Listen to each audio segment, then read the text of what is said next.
Dan tak boleh bayangkan di padang Arafah duduk kita sangat berdekatan, dan Allah hindari daripada apa yang bencana. Dan orang barat sedang menyaksikan di Arafah, mereka menjangkakan penyakit COVID-19 akan merebak seluruh umat Islam disebabkan haji di padang Arafah, tetapi Allah tidak izinkan. Sallallahu ala Muhammad, sallallahu ala Muhammad, sallallahu ala Muhammad, sallallahu ala Muhammad. Bismillahirrahmanirrahim. Assalamualaikum warahmatullahi wabarakatuh. Alhamdulillah, alhamdulillah bil alamin wa bihi nasta'in. Assalatu wassalamu ala asyrafil anbiya'i wal mursalin wa ala alihi wa sahbihi ajma'in. Amma ba'du.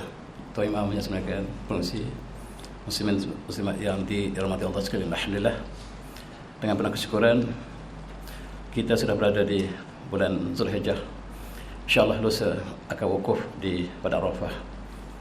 Sempena dengan bulan yang mulia ini, 10 Zulhijjah. Dalam 10 awal Zulhijjah ini, marilah kita kenang kembali khutbah Arafah yang dibaca pada 2 tahun lepas, untuk kita mengambil kenangan apakah yang akan berlaku pada Arafah tahun ini. Dan sengaja saya petik khutbah pada tahun lepas, 2 tahun lepas, tahun 1442. Tajuk besar dalam khutbah itu ialah keistimewaan insan. Dan saya ulang sekali lagi untuk kita dapat renungi khutbah Arafah di Masjid Namirah Padang Arafah pada tahun 1442. Dan format yang sama akan selalunya dibaca tahun ini, insyaAllah. Kita mulakan dengan surah Yunus. A'udzubillahi minasyaitanir rajim. Huwallazi ja'ala asy-syamsa da'an wal qamara nuran wa qadahu manazilatan 'ala sinin wal hisab ma khalaqallahu dzalika bil haqq yufassilu ayati liqaumin ya'lamun. Shadaqal azim. Dialah Allah yang menjadikan matahari bersinar-sinar dan bulan bercahaya, dan dialah mentakdirkan manazil bulan supaya kamu dapat mengira tentang bulan tahun, bilangan tahun dan pengiraan takwim dan sebagainya. Dan Allah tidak menciptakan ini kecuali dengan haqq, dan Allah penjelaskan ayatnya supaya kamu mengetahui. Dan itulah Allah ciptakan bulan, matahari untuk kita buat pengiraan selain pada kegunaan kita setiap hari. Dan dalam konteks ini kita melihat, kita kembali Arab Saudi menggunakan ru'yah sepenuhnya untuk menentukan awal Zulhijjah. Dan kita juga menggunakan ru'yah dan hisab. Dan dalam konteks ini kita ada sedikit perbezaan antara kita dengan Saudi. Saudi menetapkan pada 19 hari bulan lepas sebagai 1 Zulhijjah. Sedangkan Malaysia tidak nampak bulan malam tersebut, dan kita tetapkan 1 Zulhijjah pada 20 Jun. Oleh sebab itu, Saudi akan menentukan hari raya haji, iaitu pada 28 bulan Jun. Saudi akan merayakan Aidul Fitri, Aidul Adha lebih awal 1 hari pada kita, disebabkan oleh anak bulan yang mereka dapat lihat dan kita tak dapat lihat. Dari segi konteks ilmu falak, di barat lebih mudah untuk melihat anak bulan berbanding dengan kita. Sebab selepas ijtima', usia bulan di Malaysia belum cukup, sedangkan di Saudi telah cukup bulan, sebagaimana yang kita tetapkan dalam convention kita di Istanbul, bahawa sekurang-kurangnya 8 jam anak bulan barulah kita dapat isytiharkan 1 bulan. Oleh sebab itu kita berbeza dengan Saudi hari ini. Negara kita mengisytiharkan bahawa tarikh hari raya Aidil Adha ialah jatuh pada 29 Jun. Dan itulah sedikit latar belakang ilmu falak untuk kita memahami bagaimanakah kita berbeza. Pada tahun-tahun yang lepas, pada tahun-tahun yang lalu, kita mengambil hari haji di Malaysia selepas wukuf di Arafah. Dan itu kita amalkan sejak puluhan tahun lalu. Tetapi selepas 5 tahun lepas, kita buat keputusan baru, dan ahli falak negara, dan mengenal diri saya adalah salah seorang ahli pakar falak negara, dan kita buat keputusan bahawa kita mulakan hari berpandukan pada 1 Zulhijjah. Sama ada sama dengan Saudi atau tidak, kita berpandu pada 1 Zulhijjah, dan kita tidak melihat bulan pada mereka dapat lihat pada 19 Jun, kita hanya menetapkan pada 20 hari Jun. Itulah sebab kita belajar.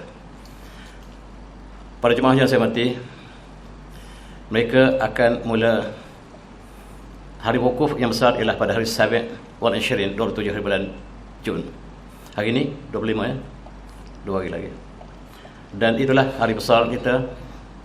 Haji ialah merupakan Arafah adalah kemuncak haji dan itulah rukun utama kita. Dan saya ingin bawa kembali para jemaah sekalian kepada beberapa perkara yang berkaitan dengan khutbah. Dalam satu hadis mentakwan ini daripada Umar bin Abdul Khattab, anna rajulan min Yahud qala lahu, ya amirul mu'minin, ayatun min kitabikum tuqrunaha law alimna ma'asyarul yahud nazalat li takhudna dzalika al-yawmil 'ida. Orang Yahudi bertemu dengan Sayyidina Umar dan bertanya kepada Sayyidina Umar, apakah ayat yang paling agung yang turun kepada orang Islam, dan kalau kami orang Yahudi, kata Yahudi ini, kami akan jadikan hari itu hari raya besar kami. Maka jawab Sayyidina Umar, al-yawma, kata Sayyidina Umar, ayat yang kami agungkan ialah ayat yang Allah turunkan yang berbunyi, al-yawma akmaltu lakum dinakum wa atmamtu alaikum ni'mati wa raditu lakum al-islam madina. Ini ayat yang agung bagi kami. Dan kata Sayyidina Umar, qad arafna dzalika al-yawm wal makan alladhi nazal fihi ala an-nabi sallallahu alaihi wasallam wa huwa qiyamun bi Arafah yaum Jumat. Dan hari agung kami ialah hari Arafah, kata Sayyidina Umar. Dan ayat yang turun pada hari Arafah itulah yang menjadi ayat keagungan kami. Allah sempurnakan agama kami dan Allah telah redha dengan Islam sebagai agama. Dan tempat ayat itu turun adalah di padang Arafah. Pada Arafah, ketika Rasulullah berdiri di Arafah pada hari Jumat, dan haji akbar, haji al-wada Rasulullah bertepatan dengan hari Jumat yang kita panggil haji akbar. Dan kami tahu di manakah ayat itu turunkan, di manakah Rasulullah berdiri ketika itu, dan itulah hari agung kami. Hari agung kita mengikut Sayyidina Umar ialah hari Arafah. Tuan-tuan semati, dalam hadis yang diriwayatkan oleh Abu Hurairah dan Ibn Hibban, Al-Bahaqi dan Ibn Hibban, Rasulullah bersabda, inna Allah yuhi bi ahli al-Arafat ahli as-samad fa yaqulu lahum unzuru ila ibadi ja'ani syashan aw ghabran. Dan Allah pada hari Arafah, Allah berkata kepada penduduk langit, tengok seluruh hamba-Ku datang dan berkumpul di padang Arafah dalam keadaan mereka datang dengan rambut yang kusut masai, datang kerana mengabdikan diri padaku. Allah berbangga kepada para malaikat hari Arafah sebab hamba dia datang berkumpul di satu tempat, samina wa ta'na, dengan labbaik labbaik Allah labbaik labbaik la syarika lak labbaik innal hamda wan ni'mata lakal mulk la syarika lak. Itulah seruan agung yang Allah berbangga dengan penduduk langit, para malaikat. Tengoklah hamba-Ku yang datang, patuh. Dan hajilah simbol kepatuhan seorang insan, seorang muslim. Dan berkumpul di dalam ibadah haji ialah ibadah harta, badan ni, maksudnya badan yang sihat dan harta yang kita korbankan, termasuk masa dan sebagainya. Di dalam hadis lain yang diriwayatkan oleh Imam Malik juga dan juga Imam Bahaqi, pada hari tersebut Rasulullah mengatakan, ma ru'a syaitan yawman huwa fi asrar min wala adhara wala ahqar wala aghyaz minhu fi yawm Arafah. Kata Rasulullah, saya tidak pernah lihat bahawa syaitan paling hina, paling marah, paling rendah kecuali pada hari Arafah. Syaitan dalam satu tahun paling hina ialah pada hari Arafah, sebab dia menyaksikan seluruh umat Islam tunduk patuh sedangkan dia menentang Allah. Dan kata Rasulullah, cuma yang tidak dapat aku lihat lebih hebat daripada itu ialah hanya pada hari Badar.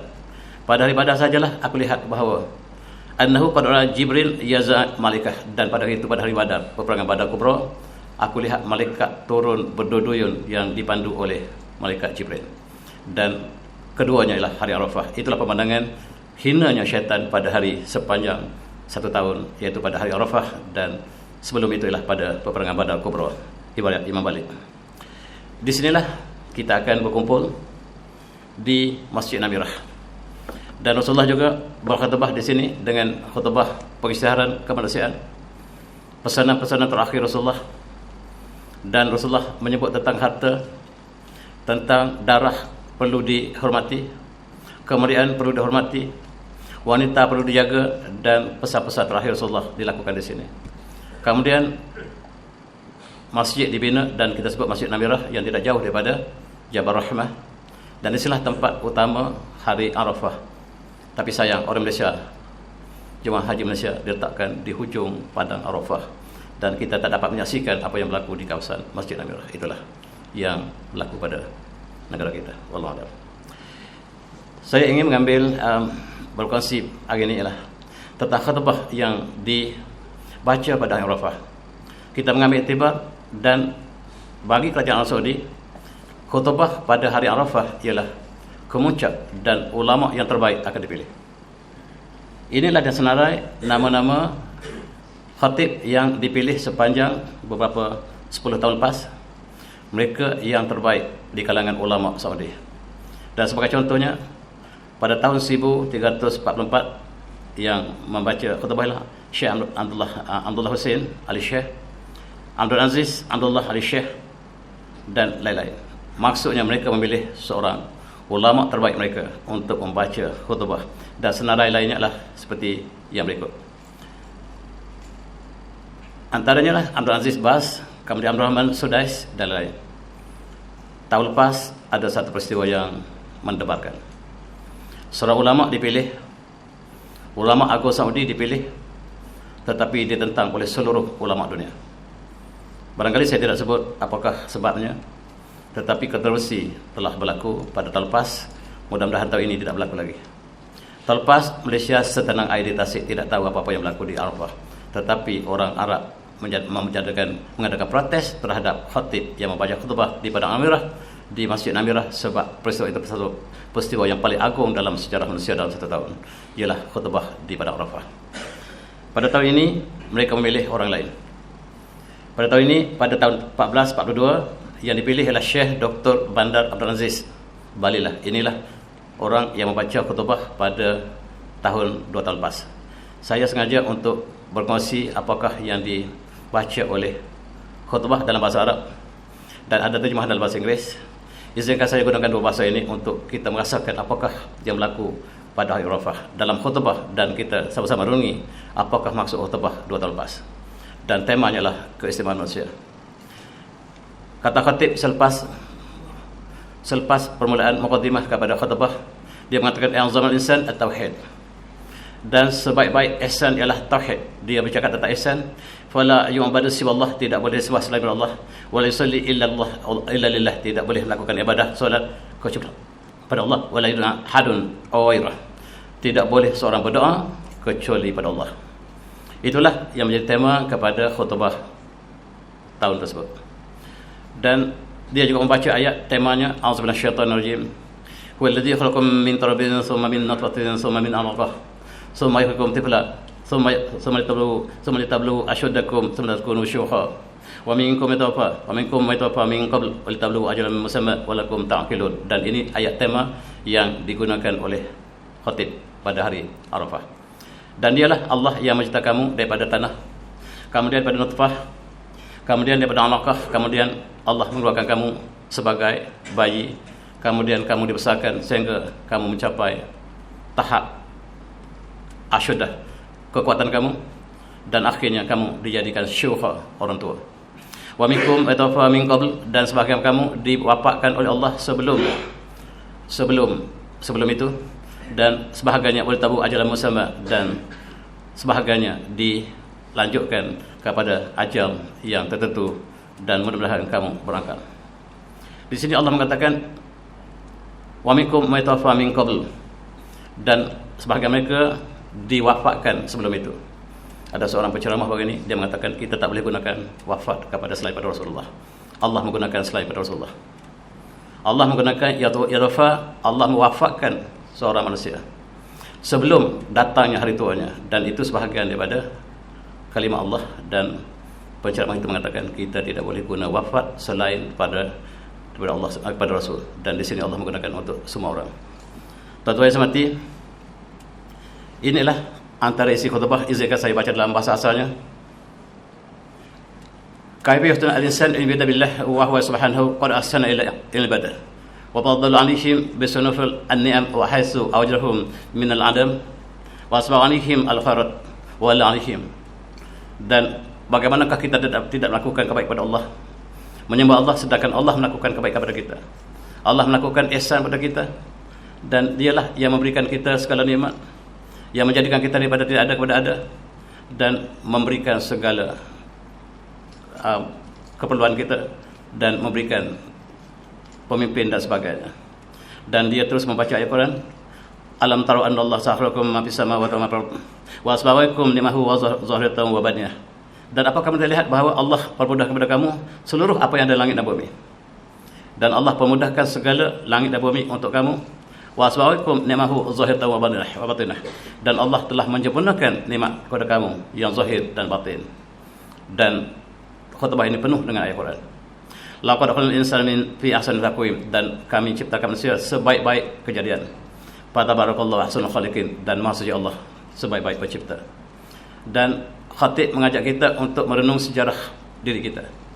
Daripada kita tidak ada, daripada nutfah kepada alaqah, beralaqah kepada mudghah, dan akhirnya kita dilahirkan dengan penuh nikmat Allah. Begitu juga khatib mengatakan wala fataqadilatud doktor balilah min amrillah bi al-insan min man al-yuhsin ila makhluqatillah bin wal ihsan. Dan Allah mengajak kita, menyuruh kita melakukan segala ihsan dengan ayat Qurannya, wahsin kama ahsanallahu ilaik. Hendaklah kamu buat baik sebagaimana Allah melakukan kebaikan pada kamu. Wala tabghi fasad bil ard, jangan kamu lakukan keburukan di atas muka bumi. Innallaha la yuhibbul mufsidin, Allah tidak suka orang yang melakukan kerosakan. Dan wa min dzalika tarbiyah al-abna was-sa'i fi tarabit wal takaful ijma'i fa yuhsinu az-zawj li zawjatihi wal mutallaqah wa tahsinu az-zawjah li zawjiha. Dan pesanan supaya melakukan kebaikan dalam keluarga, mendidik anak, menjadi tanggungjawab ayah, dan itulah menjadi tema kepada khutbah pada tersebut. Dan ya Rabb, dan itulah yang sebahagian daripada itu. Kemudian diteruskan dengan izah sanalukum islamahu wa kullu hasanah yang yalmuha yaktubu lahu asrah amsalihah. Dan khatib memberikan peringatan bahawa setiap yang kita lakukan akan digandakan Allah 10 kali ganda. Ila sabati dhaf, dan daripada 10 kali ganda sampai 700 kali ganda. Dan menjabil hasanati bahlu ansur amsalihah, siapa yang buat kebaikan akan dibalas 10 kali ganda daripada kebaikannya. Wa ilmin ihsanillah ala al-ibad an fatahum abwaab at-taubah, dan antara ihsan Allah kepada manusia ialah Allah bukakan pintu taubat. Marilah kita bertaubat segera, kata khatib, Futihalum abwaab at-taubah wa yuhsinu ba'da isaah, selepas kita melakukan keburukan Allah berikan peluang untuk kita bertaubat. Damu fi zamatil ihmal litabur dzunubihim, dan Allah berikan masa yang panjang untuk kita bertaubat, dan Allah menerima taubat kita, lebih lagi pada bulan pada Arafah. Kemudian kata khatib lagi, saya sengaja untuk sama-sama merasakan apakah yang dibaca oleh khatib. Adu manasukum ala waqfi ma fa'ala Rasulullah sallallahu alaihi wasallam liqali lita'khudhu anni masal manasikakum. Bila kita buat haji, jangan kita lari daripada apa yang diberikan tunjukkan oleh Rasulullah. Setiap yang lakukan Rasulullah dalam haji al-wada, itulah yang kita lakukan dalam haji. Dan sebelum kita pergi haji, kita harus mempelajari dengan jelas apakah yang harus kita lakukan dalam manasik itu, apakah rukun, apakah yang wajib, apakah yang sebagainya harus dipelajari. Sebab lita'khudhu ala anni manasikakum, supaya Rasulullah pesan supaya ikut cara aku menunaikan haji. Waliqalillah azza wajal wa timul haji wal umrah lillah, dan sempurnakan haji dan umrah kerana Allah semata-mata. Dan pada hari tersebut, faqsuru fi hadzal mawtin asy-syarif min du'a li anfusikum wa qarabatikum walidatul bilad wal muslimin umuman. Dan pada itu marilah kita sama-sama hari ini, kata khatib, kita sama-sama berzikir banyak-banyak. Hari Arafah ialah zikir, untuk kita zikir banyak-banyak, dan kita ingat untuk 2 hari lagi. Dan untuk kita panjangkan doa kita kepada diri kita sendiri, kepada ibu bapa kita, kepada kerabat kita, kepada seluruh rakyat negara kita, dan seluruh muslimin di seluruh dunia. Itulah yang dipesan oleh khatib pada tahun tersebut. Dan sebagai biasa, dia akan memberikan pujian kepada rajanya. Dan wa mimman ahsana ilal muslimin qatibatil khadim al-ahramain asy-syarifain al-Malik Salman bin Abdulaziz wa sumai wali ahdi al-Amir Muhammad bin Salman birantih bil amri al-hajj al-hajj wa qiyamihim al-arhamain asy-syarifain wa sahum fi hafzil amni fihima wa tawfir min yusanil hajj wal mu'tamirin. Dan sebagai biasa, kita juga berdoakan kepada raja kita. Demikian juga mereka juga berdoa kepada Raja Salman dan kepada putera mahkotanya iaitu Muhammad bin Salman. Dan ma harsim ala salmati mausim haji min ayakun mahallal intishar amrad. Dan kita kena ingat sekarang kita dalam penyakit COVID-19. Dan kita harus berjaga-jaga ayakunu warah lil ulama wal kharas ala iqamati syairah bikulli sahih bihaqqil mudabat waqayah wa tabaun ijtimai. Dan kita harus menjaga kejarakan sosial kita supaya kita dihindarkan daripada jangkitan penyakit COVID-19 di padang Arafah ini. Subhanallah, tuan-tuan. 2 tahun lepas seluruh dunia dilanda oleh COVID-19 dan mereka menjangkakan di padang Arafah akan tersebar penyakit COVID-19 dengan begitu menyeluruh, tetapi Allah lindungi, tidak ada kes yang berlaku secara jelas. Subhanallah. Itulah yang berlaku dan khutbah membaca supaya kita walaupun kita sedang berkumpul di sini, mari kita menjaga penjarakan sosial supaya kita dihindari oleh penyakit wabak yang besar. Dan tetap bayangkan di padang Arafah duduk kita sangat berdekatan. Dan Allah hindari daripada apa yang bencana. Dan orang barat sedang menyaksikan di Arafah, mereka menjangkakan penyakit COVID-19 akan merebak seluruh umat Islam disebabkan haji di padang Arafah, tetapi Allah tidak izinkan. Tuan-tuan yang semati, ini suasana yang berlaku pada tahun 2 tahun lepas.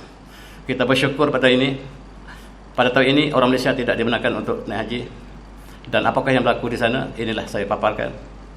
Dan tahun ini alhamdulillah 31,000 umat Islam sedang bersedia untuk menuju Arafah. Jemaah haji Malaysia akan menghantar kepada Arafah 1 hari lebih awal daripada 9 hari bulan. Maksudnya pada 8 Zulhijjah jemaah haji akan membawa kita lebih awal kepada Arafah dengan berjaga-jaga supaya tidak ada yang tertinggal. Dan pemandangan 2 tahun lepas kita lihat cukup menyayat hati. Dan setiap kali masuk masjid harus di-scan. Bayangkan tuan-tuan, untuk melontar Jamrah Aqabah pada 10 Zulhijjah, satu peristiwa yang cukup panjang prosesnya. Setiap orang harus di-scan. Dan ini pandangan untuk melontar Jamrah Aqabah pada pagi 10 Zulhijjah. Dan kita harus melakukan penjarakan sosial yang sangat ketat. Alhamdulillah penyakit tidak merebak sebagaimana dijangka oleh barat. WHO sedang memerhatikan di padang Arafah. Mereka menyangkakan umat Islam rebah satu demi satu, tapi Allah tidak lakukan demikian. Dan inilah yang dilakukan ikhtiar kita untuk melakukan penjarakan sosial. Dan untuk masuk ke Masjidil Haram untuk tawaf dan sebagainya, termasuk tawaf ibadah, cukup memberikan. Sebab harus di-scan seorang demi seorang. Dan masa tawaf ibadah bukanlah masa yang sangat terbuka, tetapi Rasulullah melakukan pada 10 hari Zulhijjah. Dan sebahagian orang Arab melakukan pada pagi tersebut. Walaupun orang Malaysia selalunya mereka lakukan pada akhir hari tasyrik ataupun selepas itu. Ini pemandangan pada 2 tahun lepas cukup menyayat hati. Dan inilah pemandangan tawaf ibadah. Kalau kita lihat tawaf ibadah, tidak ada ruang di antara manusia dengan manusia di keliling Makkah, Kaabah. Tetapi hari ini pemandangan yang cukup menyayat hati. Kita lihat inilah suasana yang Allah cuba kita dengan COVID-19. Dan ketika tahun ini masih belum reda sepenuhnya. Dan bahkan mereka menjangkakan kemuncak berlaku di Arafah. Pada tahun kemudiannya barulah dibenarkan jemaah haji Malaysia dan hanyalah 11,000 yang dibenarkan. Tahun ini pertama kali penuh kedatangan haji ke Mekah dan pada tahun ini 31,000 telah dibenarkan untuk menunaikan haji. Alhamdulillah. Khutbah diterjemahkan dalam bahasa Inggeris, dalam bahasa-bahasa lain juga. Dan untuk seterusnya izinkan saya baca terjemahannya yang disediakan oleh Kerajaan Saudi. Dan antaranya ialah surround yourself with Muslim who practice the deen. Marilah kita sama-sama orang yang sama-sama cinta agama. There are your true friends in his life and the hereafter. Kita mencari sahabat yang mencintai akhirat. Not anybody is out there to judge you. There is some who want the best for you and want to help you to get into the Jannah. Value them. Dan mereka yang mengajak kita ke syurga, marilah kita menjadikan mereka sebagai kawan kita. Indeed, a friend who doesn't care about your akhirat is not your really friend. Jangan kita cari kawan yang hatinya tidak tambah kepada akhirat. Pesannya cukup menyentuh dan kita akan mati bila-bila masa. Kita boleh mati bila masa, kata Fatih. Dan the hardest person for you to correct is yourself. Dan orang yang paling susah untuk kita betulkan diri kita sendiri. There is no shame in being wrong. The shame is in choosing to stay on the wrong path. Bukan kita malu kerana kita lakukan kesalahan, tetapi kita malu kerana kita kekal di dalam kesalahan kita. Dan itulah yang dipesan oleh khatib, cukup menyayat hati. Kalau kita baca dalam bahasa asalnya, kita rasa tersentuh pada itu. Dan itu sebab saya berkongsi dengan tuan-tuan. Dan apakah kandungan khutbah pada hari ini, kita sama-sama saksikan. Cari kawan. Kawan yang dipesan oleh khatib, kawan yang tidak perlu balasan. Berkawan daripada muda sampai ketua di atas kalimah Allah. Bukan kawan yang ada kepentingan lain. Kawan indeed a friend who doesn't care about your akhirah. It's not your really your friend. Bukan kawan kamu sebenarnya. Sekiranya dia tidak mengajak kita ke akhirat. Kawan yang sejati ialah kawan yang selalu mengajak kita ke akhirat, dan itulah yang dipesan oleh khatib. Mari kita ambil putih-putih kata mereka dalam terjemahannya. We all take tomorrow for granted because we believe tomorrow will always be there. Tomorrow may be there, but we may not. Kita ambil mudah untuk esok. Yang pasti hari ini, esok belum pasti.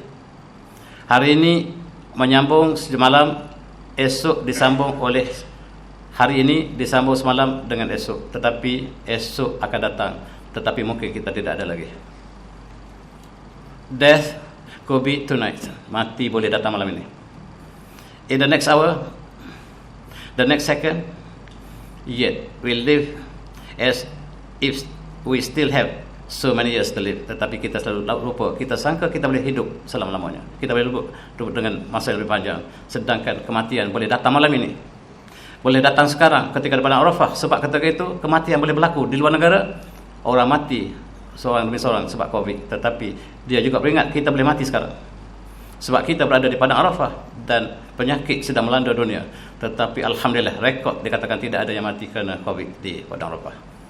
Inilah yang mengagumkan WHO. WHO sedang memerhati dengan tepat dengan starlight mereka. Berapa ramai kau Islam mati di Arafah? Allah tidak izinkan. Tuan-tuan, alhamdulillah malam tadi kita mati. Alhamdulilladzi ahyana ba'da matana walin nusyur. Terima kasih ya Allah yang Engkau telah hidupkan kami semalam lagi hari ini. Sepah malam tadi kami mati. Malam tadi kami mati, tapi kami hari ini kita hidup dan kita dapat lihat cahaya kembali. Alhamdulillah. Dan kita ambil mudah esok, sedangkan esok belum pasti kita bersama dengan esok. Tuan-tuan, kematian boleh datang bila-bila masa, sekarang atau esok. Sebab ini sangat genting. Dijangkakan kematian akan jatuh satu-satu di padang Arafah, tetapi Allah tidak izinkan. Dan isi khutbah juga mengatakan kita mungkin akan jatuh satu demi satu. And just imagine how many people were here with us last year, but are not longer here again. Dan semalam tahun lepas kita bersama dengan kawan kita, tapi tahun ini tidak lagi.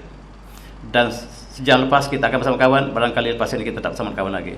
Dan marilah kita sama-sama ingat bahawa kita berjalan dengan angkuh, tetapi kita berakhir dengan 6 kaki di bawah tanah. Jangan kita angkuh, dan apabila kita berada di puncak kehidupan kita, jangan lupa sebab kita akan kembali ke tanah. Kita akan kembali ke tanah. Jangan berjalan angkuh. Berjalan dengan penuh sederhana. Pijaklah bumi dengan lemah lembut, sebab kita akan berada di bawah bumi. Itu pesanan khatib. Sangat menyentuh hati dalam bahasa asalnya. Dan ramai orang menitiskan air mata itu. Kita dengar daripada, saya dengar dalam komputer saya secara live, juga menyentuh hati perasaan kita, sebab dia menyentuh tentang kematian. Dan mari kita ingat diri kita.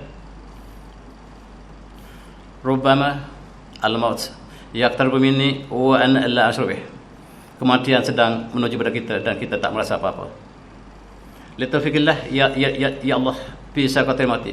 Ya Allah, ringankanlah kesakitan sakaratul maut. Antakuna khatimi hasanah, jadilah akhir hayatku dengan kebaikan. Allahumma sunna husnul khatimah. Ya Allah, berikanlah pada kami kebaikan, penutupan hidup yang baik. Dan ya Allah, berilah kuburku cahaya, dan ketika aku berada dalam kubur, Allah menawwir qabri yubatu jasadi fihi warhamni yawma la yazkuni zakir wa la yazni zair. Satu hari aku akan lupakan orang lain, aku akan bersorangan dalam kubur, tiada siapa yang ziarah aku lagi, dan tiada siapa yang ingat lagi. Dan ya Allah, ketika itu berilah rahmat padaku. Dan tema kematian yang dibaca oleh khatib sangat-sangat menyentuh hati perasaan. Dan seterusnya dia katakan, kamu sentiasa menjaga pakaian cantik, you look for your latest fashion and designer, but don't forget, oh son Adam, you will end up with in the white clothes. Kita akan berakhir dalam kain kapan kita. Kita memilih pakaian cantik, tetapi kita akan berakhir dalam kain kapan. Dan oleh sebab itu, kita tengoklah perah kita. You shouldn't throw away a diamond to pick up a rock. Jangan buang intan dan memilih batu. Jangan membuang akhirat dan kita mengambil dunia. Pesannya itulah yang dipesan oleh khatib. Cukup panjang. Untuk kita lulus peperiksaan di akhirat nanti, kita mesti membaca teks kitab Al-Quran, dan kita lihat di baru jauh kita Al-Quran. Betapa jauh kita Al-Quran dipesan, sebab kejayaan kita ialah apabila kita dalam peperiksaan, kita menjawab tepat dengan teks yang dijadikan sebagai teks peperiksaan. Sekiranya kita tak membaca teks, pasti gagal. Oleh sebab itu, untuk lulus peperiksaan, baca teks Al-Quran dengan lengkap, baca, faham, amal dan menghayati. Itulah pesan khatib pada hari tersebut. Sebab kematian akan datang pada masa yang selepas sangat kemudian. Tuan-tuan, kamu melihat fashion pakaian kamu yang indah, tetapi kamu lupa pakaian terakhir kamu lah kapan yang sangat sederhana. Dan kita ada dua jalan yang Allah sebut, imma syakra wa imma kafura. Allah berikan inna hadainahu sabil wa imma syakra wa imma kafura, dan Allah berikan satu jalan yang benar, tetapi kamu diberi pilihan untuk memilih jalan kiri ke atas kanan, jalan syukur ataupun jalan kufur. Dan alangkah malang sekiranya keluarga kita, wazubillah, memilih jalan ke kiri dan menempuh jalan yang sukar di akhirat nanti.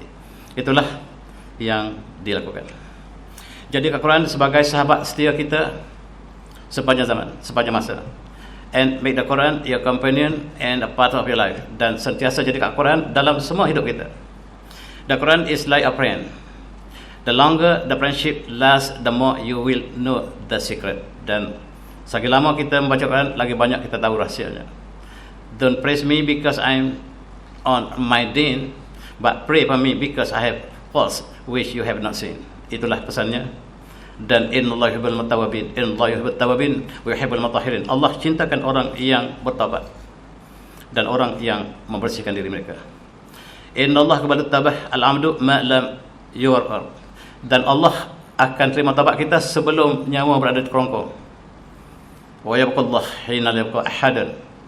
Dan Allah akan kekal abadi dan semua makhluk akan berakhir.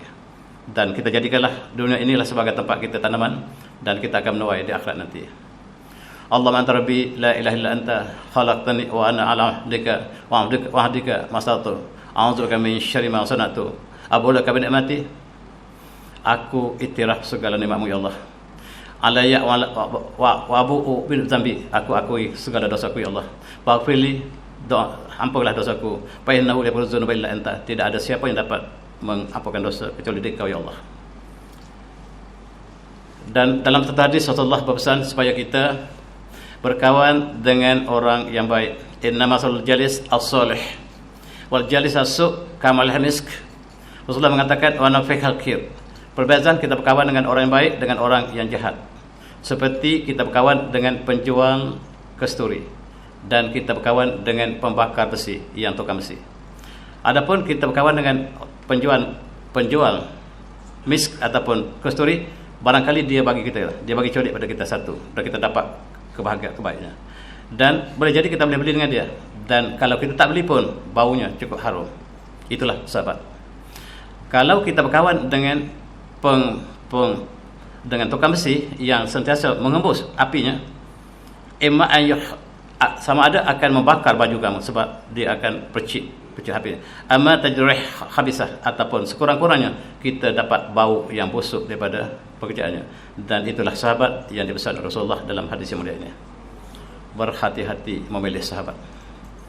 Pesanan khatib, berhati-hati memilih sahabat. Sahabat yang bawa kita ke akhirat, itulah yang kita pilih. Sahabat yang tidak perlukan balasan. Sahabat yang bersama kita susah, dan bukan yang sama-sama semata-mata ketika gembira. Dan itulah pesanan yang benar-benar kita akan mati bila-bila masa.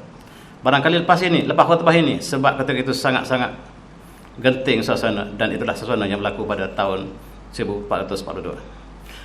Ar-rajul ala dini khalih. Ingat bahawa lelaki itu, seorang itu tengok kawan dia. Nak kenal seorang itu, tengok kawan dia. Wa nazu ahadukum man yukhalil, dan nak tengok kenal seorang itu, tengok kawan dia.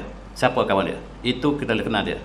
Sebab kata Rasulullah dalam hadis Imam Abu Daud, seorang dikenali daripada kawannya, dan kita dapat kenal kawannya siapakah, dan itulah saya bersama. Al-Muslim akhul Muslim. Seorang Muslim ialah saudara Muslim. La izalumhu, dan dia tidak akan menzalimi kawannya. Tidak ada penipuan ke atas kawan kita.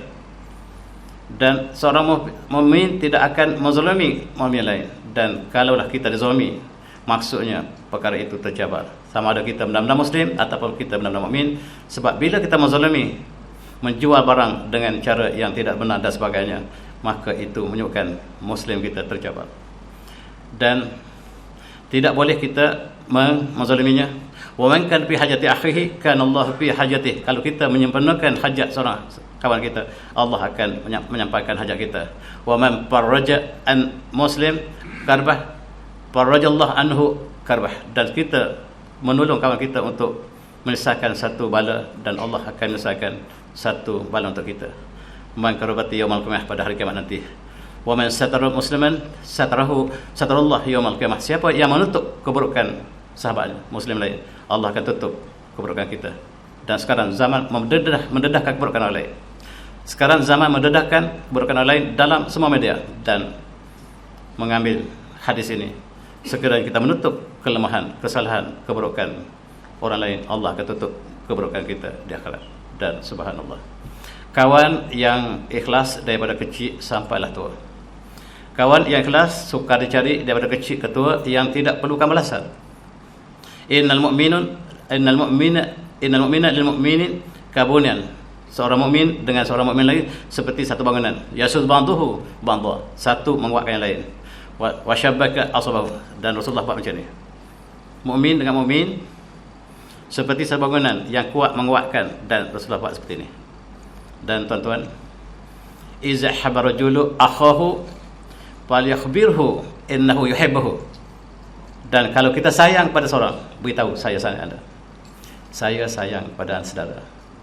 Adalah kita pernah disebut, tuan-tuan, kawan kita peluk kita, saya sayang saudara, saya suka saudara.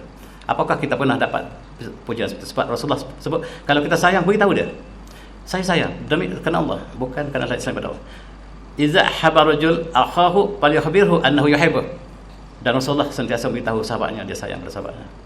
Dan kita juga boleh bisikkan kepada sahabat kita, dan dia memberikan satu perasaan yang sangat insyirah kalau kita mendapat satu sebutan yang ikhlas dan bukan pujian yang palsu.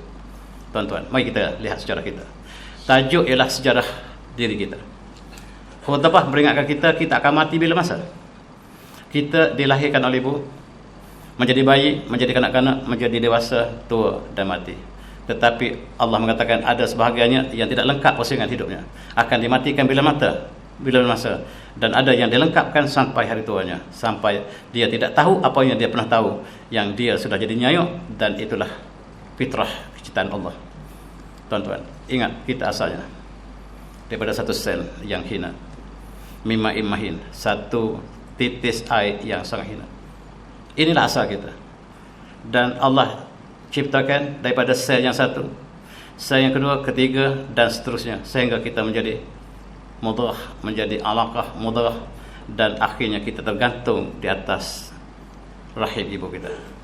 Kita tergantung, dan Allah sebut alaqah, yang satu objek yang tergantung di dinding atas rahim ibunya, dan kita menyedut darah ibu kita, kita menumpang darah ibu kita, kita menumpang makanan ibu kita, dan kita tergantung di rahim perut ibu kita. Subhanallah, itulah Allah selalu lakukan kebaikan pada ibu bapa.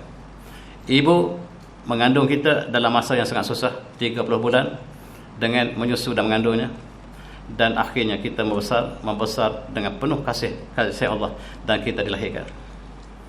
Kita dilahirkan dengan penuh kasih sayang Allah.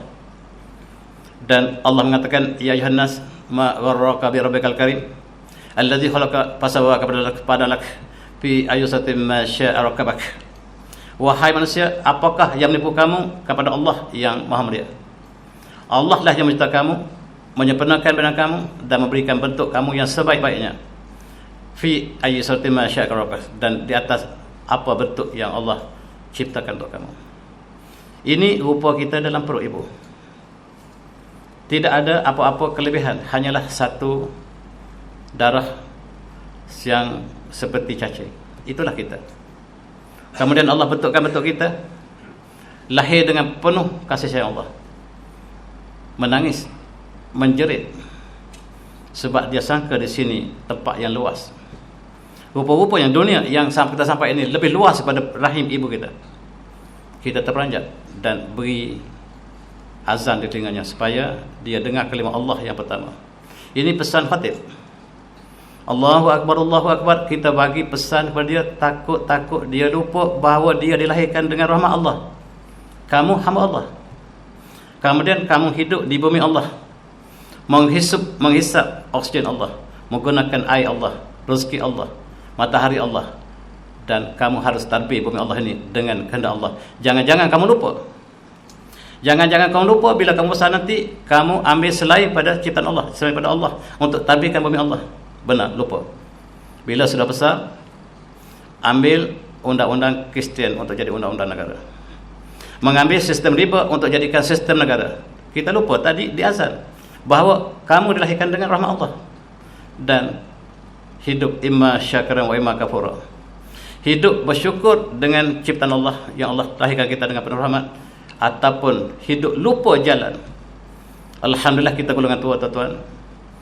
Mudah-mudahan Allah selamat kita daripada perkara tersebut. Tetapi anak-anak kita, generasi kita, apakah mereka juga memilih jalan yang inna hadainahu sabil imma syakiran wa imma kafura?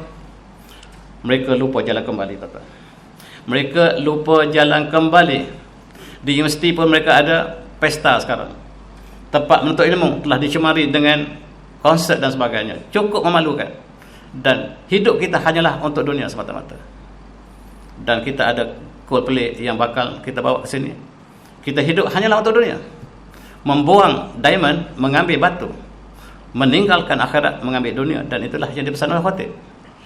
Dan pakaian seperti ini, tuan-tuan, bukan simbol kemiskinan. Simbol kafur, imma syakran wa in kafur. Seluar yang baik-baik dia beli yang sudah koyak. Kalau ada masalah seperti ini, cukup malanglah keluarga kita, tu. Seluar yang baru dirosakkan hanya untuk menunjukkan bahawa dia memilih jalan imma syakran wa imma kafur. Sedangkan Allah, inna hadainahu sabil imma syakran wa imma kafur. Subhanallah. Dan pesanan ialah untuk kita juga di tanah air, walaupun disebut di padang Arafah, tetapi untuk kita bersama. Apakah kita melaksanakan tanggungjawab kita dengan sempurna? Kita sebagai khalifah yang ada tanggungjawab. Dan apakah kita menjadikan Al-Quran sebagai teman sejati kita, ataupun kita lupa? Dan adakah kita dibesarkan dengan sebagai jundullah, dari segi akhlaknya, dari segi thaqafahnya? Dan inilah kitab yang ditulis oleh Profesor Said Hawa, cukup menyentuh hati saya. Inilah buku yang saya bersama saya mau besar dengan buku ini. Saya sentiasa baca buku ini sebab buku ini memberi inspirasi daripada saya muda sampai sekarang. Jundullah thaqafatan wa akhlaqan. Bacalah, tuan-tuan, dia memberikan satu perasaan pada kita dan mengingatkan kembali tugas kita. Tugas kita lah jundullah, ialah duta Allah, tentera Allah di atas bumi. Dan kita harus pamerkan Islam melalui thaqafatan wa akhlaqan, akhlak kita, dan juga dengan ilmu yang harus kita bina, sebab kita lah duta pada Islam itu sendiri. Apakah kita mempelajari kitab-kitab, ataupun kita habiskan umur kita hanyalah dengan sia-sia? Sepanjang zaman belajar dalam sistem sekular dan kita tak boleh baca kitab-kitab yang turas ditinggalkan oleh ulama kita. Itu pesanan khatib. Apakah kita hanya belajar dengan sekular, dengan ilmu kita sepanjang zaman sampai 60 tahun? Kita pencin dan apa yang kita buat tidak ada kena-mengena dengan apa yang kita nak pergi ke akhirat nanti. Apakah itu berlaku? Alangkah malang. Sebab kita dilatih negara kita dengan sekular. Bila kita masuk bidang sains, kita tak tahu dah Al-Quran. Nak tahu agama, masuk sekolah agama. Itulah sekular yang sangat tebal negara kita. Dan Allah memberikan jalan hadanah sabil, tetapi kita milih jalan sekular dan kita jadikan bumi ini bumi sekular. Kita di masjid, alhamdulillah, tetapi sistem ekonomi, sistem riba, sistem pendidikan, sistem yang tidak islami, sistem pemerintahan apatah lagi, dan kita harapkan syurga. Tuan-tuan, siapa yang boleh menanggung susahan belajar masa yang tertentu, dan siapa yang malu untuk belajar satu masa yang tertentu, dia akan kekal dalam jahil selama-lamanya. Jangan malu belajar, tuan-tuan. Walaupun usia dah 60 tahun, 70 tahun, mari kita mula belajar. Mari kita belajar kembali, kita belajar Al-Quran kembali. Biarlah kita lewat, jangan kita tidak ada peluang. Sebab siapa yang tidak sanggup malu belajar, dia akan kekal dalam jahil selama-lamanya. Tuan-tuan, syurga haram untuk pemimpin yang mati dalam keadaan menipu rakyatnya. Subhanallah, sangat menakutkan. Tanggungjawab pemimpin bukan privilege, tetapi tanggungjawab yang berat. Kita tidak minta menjadi pemimpin. Siapa yang minta jadi pemimpin, by right dia bukan tak layak jadi pemimpin. Pemimpin dipilih, bukan ditawarkan diri. Islam tidak menawarkan diri, dan Islam memilih pemimpin, bukan kita yang menunjukkan diri kita. Siapa yang mencalon diri kita untuk dipilih, dia tidak layak sebagai pemimpin. Sebab bila dia mencalon dirinya, ada peluang dia untuk melakukan kepentingannya. Dan kita lihat, Islam menjadikan orang lain pilih kita untuk jadi pemimpin, bukan kita yang mencalonkan diri kita. Al-adlu qalil, az-zulmi akthar, lakin amal kabir, wallahu akbar. Subhanallah. Inilah yang berlaku dalam masyarakat. Ada masyarakat yang tertindas oleh pemimpin yang tidak melakukan secara adil. Kezaliman menguasa, rakyat tertindas, dan harapan kita ialah untuk kebaikan. Dan Allah Maha Besar. Dan kalau kita lihat kezaliman dilakukan oleh Amerika, kata pepatah ini, walaupun dalam khutbah tak dibaca, saya yang menggambarkan dengan apa yang dilakukan oleh negara besar. Lau jumat ad-dima allati sabaqatha al-Amerika tiwa tarha lakanat bahran. Sekiranya kita kumpul darah yang ditembak, yang dibunuh oleh Amerika, nescaya dia menjadi laut yang boleh kita berlayar di atasnya. Itulah yang kezaliman Firaun modern, ialah Amerika. Menggunakan bahasa satu untuk membunuh seluruh dunia. Amerika menceroboh 70 buah negara di dunia dan menjadikan kezaliman, menjadikan bahasa satu untuk menzalimi seluruh dunia. Mereka menceroboh Syria, mereka menceroboh Afghanistan, mereka menceroboh Vietnam di sebelah negara kita, mereka menceroboh Kuwait, mereka menceroboh seluruh dunia. Dan sekiranya dikumpul darah, maka kita boleh berlayar dengan sebuah kapal. Dan kezaliman berluasa. Sekiranya pemimpin itu berlaku pada Muslim, alangkah malang, dan dia haram untuk syurga. Inilah pesanan khatib untuk sama-sama kita renungi. Dan apakah kita berjuang untuk sekularisme, ataupun kita berjuang untuk jalan yang benar, ataupun jalan yang seleweng, kita akan tua. Dan Allah mengingatkan kita dalam Al-Quran, a'udzubillahi minasyaitonir rajim, hatta idza wala syuddahu wa baraka arwayna satang qarabi azani an asakana mataka allati an antala wa la wadaya wa an amru salihan tadah wa aslih li fi zati ini tudaika wa ini min muslimin. Surah An-Nazil. Apabila seorang lelaki itu sampai usia puncaknya, Allah mengatakan puncaknya lah 40 tahun, dan harus dia berdoa kepada Allah, Rabbi azani an asakana mataka allati an antalaya wa la wadaya, dan apa nikmat yang kau beri pada diriku ke atas kedua ibu bapaku, wa amal soleh, dan supaya aku beramal soleh, tadah yang kau redai, wa aslih li fi zati, ya Allah perindahkan, perbaiki diriku dalam zuriatku.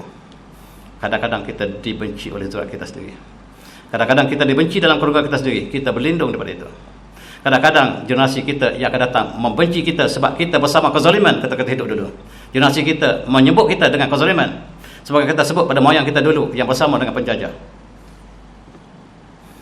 Dan ini untuk mereka, ya Allah, sekarang aku bertaubat padamu, wa inni minal muslimin, aku tunduk patuh padamu ya Allah.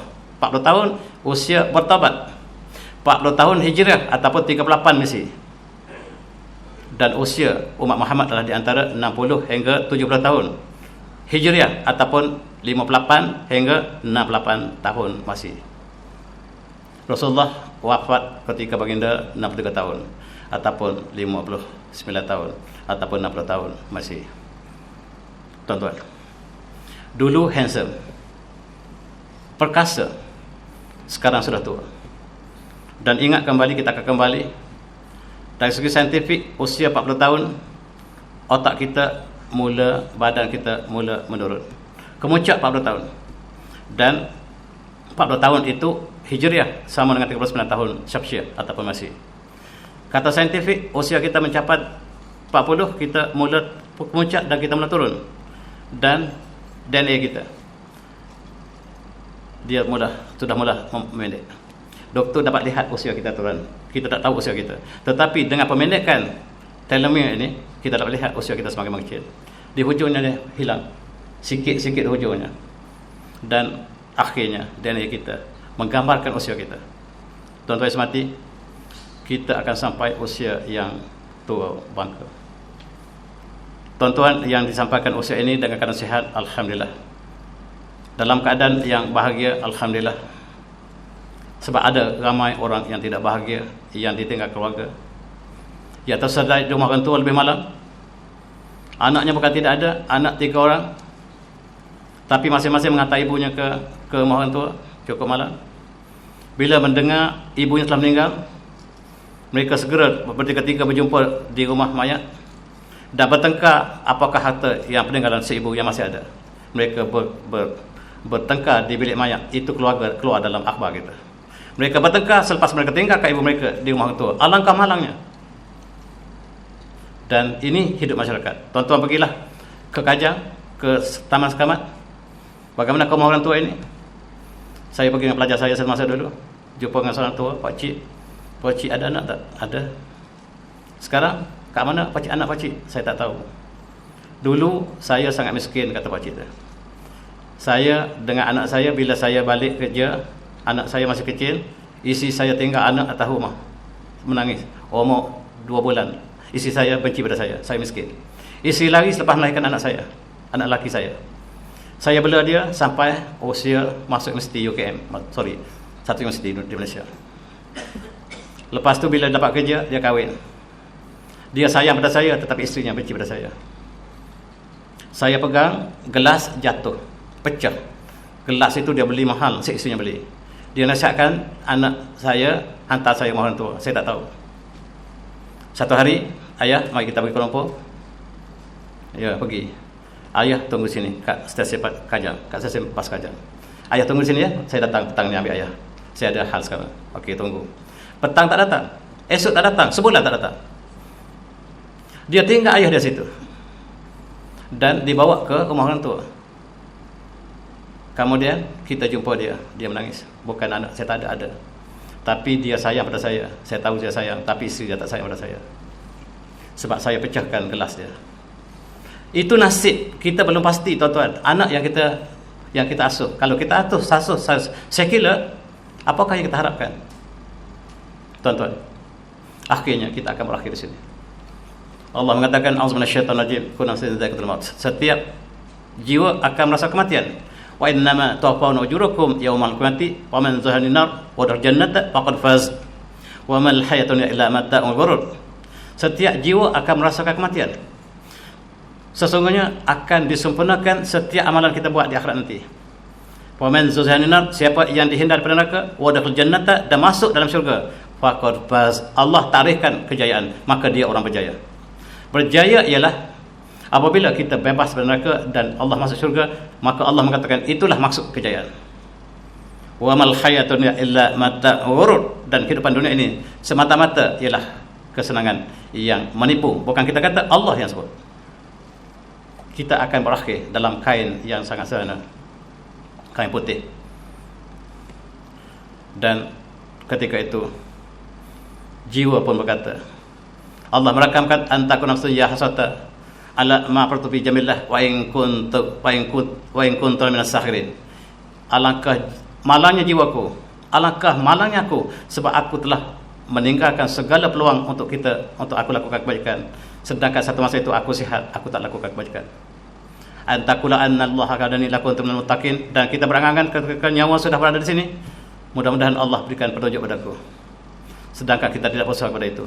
Atakulah hindarul azab law annali karatan fa akuna muhsinin, dan apabila kita melihat azab sudah datang, nyawa sudah tinggal di kampung, alangkah baik sekiranya Allah kembali aku ke dunia dan aku akan melakukan kebaikan. Allah mengatakan, bagaimanakah amalan seorang yang hampir mati, merasakan sekiranya Allah panjangkan usia, maka aku akan lakukan kebaikan. Dan bala warja'at kayati fakazabta biha wastakbarta wa kunta minal kafirin. Tetapi dulu ayat Allah dah datang, tapi kamu berangkuh dan kamu dustakan ayat kami, dan kamu sebenarnya daripada orang kafir. Itulah sebutan Allah, itulah yang disebut penyesalan. Kita akan diletakkan di sini. Tinggal kawan yang terbaik yang sanggup bawa kita ke tempat dia terakhir. Kawan yang terbaik yang sanggup cuti kita pada itu. Yang kawan lain terus bekerja, dia lupa kita dah. Kebaikan yang kita lakukan bersamanya sekiranya tidak ikhlas akan berlalu sedemikian saja. Dia tidak akan bersama kita lagi. Dan bukti terakhir sahabat yang setia ialah ketika kematian. Dia bawa jenazah kita. Itulah bukti sahabat yang setia. Dia akan tinggal kerja hari itu, dia bersama kita hari terakhir. Dan ingat, ketika kita dilahirkan, ayah kita azan, Allahu Akbar, Allahu Akbar. Bila kita mati, kita akan disolatkan oleh kawan-kawan kita yang setia. Hidup kita antara azan dan solat, itu saja. Hidup kita antara mati dan solat, antara azan dan solat. Itu pesanan daripada khatib. Tuan-tuan, kita akan berakhir. Sejarah kita telah berakhir. Pemeriksaan telah tamat. Dan pemeriksa akan pungut segala jawapan kita. Tidak boleh tulis even one dot. Tidak boleh tulis satu titik pun lagi. Dan sekarang terserah kepada pemeriksa untuk memeriksa kita. Dan segi fizikal, selepas beberapa minit kaki kita jadi tegang. Kalsium akan berkumpul di sendi kita. Dan tangan sekiranya tidak segera dirapatkan ke dada, dia akan keras. Lutut kalau tidak dikendurkan, dia akan keras membatu. Kemudian jari kaki kita akan memanjang. Kita lebih tinggi, kita mati, kubur kita akan lebih panjang daripada saiz kita sebenarnya. Sebab kaki kita akan memanjang. Dan orang akan ukur saiz kita dan kubur digali. Selepas beberapa jam, maka berlakulah perubahan pada kulit kita. Selepas beberapa jam, kulit kita akan mula berubah warna dan akan menjadi hijau, hitam, pecah, nanah, ulat, hancur, tinggal tulang. Inilah yang kita jaga ketika itu badan kita akan kembung, hitam, pecah, bernanah, dan daging terkeluar daripada tulang. Ulat akan segera makan. Tak macam mana ulat boleh masuk dalam kubur? Dalam masa yang singkat menjadi tulang dan tengkorak yang masih tinggal. Dulu handsome, tetapi hanyalah tinggal tulang. Ini pesanan dalam khutbah yang cukup menyayat hati. Itu sebab saya ulang sekali lagi hari ini. Sebahagiannya saya tambah untuk kesan psikologi. Dan Allah mengatakan wa min waraihim barzakhun illa yaumi ba'tsun. Dan selepas itu kita akan kekal dalam alam barzakh. Kita akan kekal dalam alam barzakh sampai hari berbangkit. Sama ada kubur kita adalah kubur sebahagian daripada taman-taman syurga, mudah-mudahan. Dan ataupun hafrah min hafratin nar, ataupun daripada lubang neraka. Walhamdulillah. Kubur akan menjadi sebahagian taman-taman syurga ataupun sebahagian daripada jurang neraka. Alhamdulillah. Imma syakran wa imma kafura. Dan ini kejayaan kita yang sebenarnya. Dan sekiranya anak kita tidak dapat solat kita pada hari terakhir, alangkah malam. Kita dengar berita anak dia ke Amerika 3 orang dan balik bila dia meninggal dunia. Dan hari itu kita ada bersama. Jenazah ayahnya dimandikan di belakang, sesat dikapankan, dibawa ke depan. Bilal membuat pengumuman kepada saudaranya, kepada warisnya, sila ke depan untuk menjadi imam. Dan 3 anaknya masih berlengah di luar. Sebab seorang pun tidak boleh untuk jadi imam solat. Khidmat terakhir seorang anak berayah ialah hari solat. Jangan biar orang lain jadi imam, biar anak kita jadi imam kita. Kalau anak kita gagal menjadi imam, hari kita mati, kita gagal di dunia. Tuan-tuan, maafkan saya. Kalaulah anak kita tidak boleh solat kita, hari kita mati, kita gagal. Tuan-tuan, alangkah indah kalau adik-beradik berebut untuk menjadi imam pada hari kematian ayahnya, ibunya, neneknya dan sebagainya. Itulah yang kita lihat. Sekarang kejayaan yang kita tarifkan tidak sama dengan tarifan yang disebut oleh Allah tadi. Siapa yang Allah hindar dari neraka, wadal jannata faqad faz, dia berjaya sekiranya dia terhindar daripada neraka. Ini pesanan khatib, tuan-tuan, dan kita akan berakhir. Wa min warahim barzun ila yub'atsun. Kita akan kekal dalam barzah sampai hari berbangkit. Dan itulah gambaran hari yang dibaca khutbah. Sebahagiannya saya tambahkan supaya jelas apa yang dibaca oleh khatib. Dan di sinilah kita akan berkumpul lusa nanti. Dan sekali lagi ulangan khutbah akan dibaca. Mudah-mudahan kita mendapat faedah yang bersama. Dan khatib tahun ini yang dipilih ialah Syekh Dr. Yusuf Muhammad bin Sa'id, dan dia adalah anggota ulama besar Saudi yang telah diumumkan minggu lepas. Dialah yang akan baca khutbah, dan apakah kandungan khutbah kita akan saksikan sekali lagi. Dan kalau ada masa saya akan ulas khutbah yang di Padang Arafah insya-Allah. Dan mudah-mudahan dia memberikan satu infak yang besar dan akan diterjemahkan dalam 10 bahasa, dan bahasa yang paling rapat kita adalah bahasa Inggeris. Wallahu a'lam. Dan saya sudahi dengan wabillahi taufiq. Assalamualaikum warahmatullahi wabarakatuh. Tasbih. Assalamualaikum.